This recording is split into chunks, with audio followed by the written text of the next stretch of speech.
Denise said, normally I'm the one who's like behind the camera for you. I knew it was coming.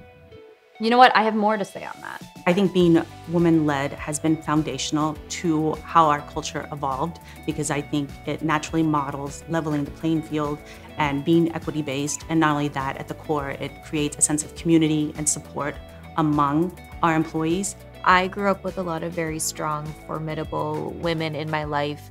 And I think subconsciously I was looking for a culture and a place where that kind of familiar influence could be found and that just respect for different voices. Equity in action actually means to me not only talking about it, but actually doing something about it.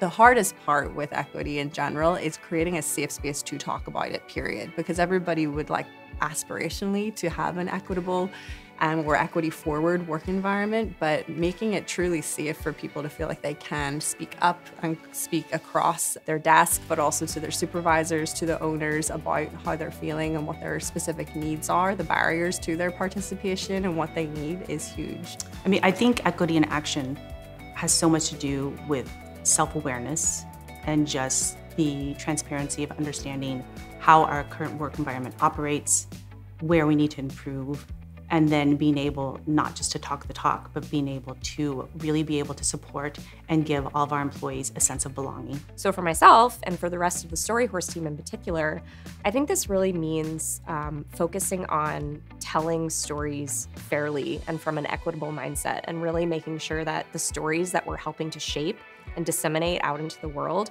are really grounded in that mindset of equity throughout the fabric of the construction of those stories. I think our work at EA Collective, and especially Sage, really has an opportunity to help forge a path towards true equity because we're a newer organization. We can start with it from the start. We have the luxury of being selective about who we partner with, and I think a lot of the unsaid reasons that we find great partnerships to flourish and be successful is because we do have shared values with those clients.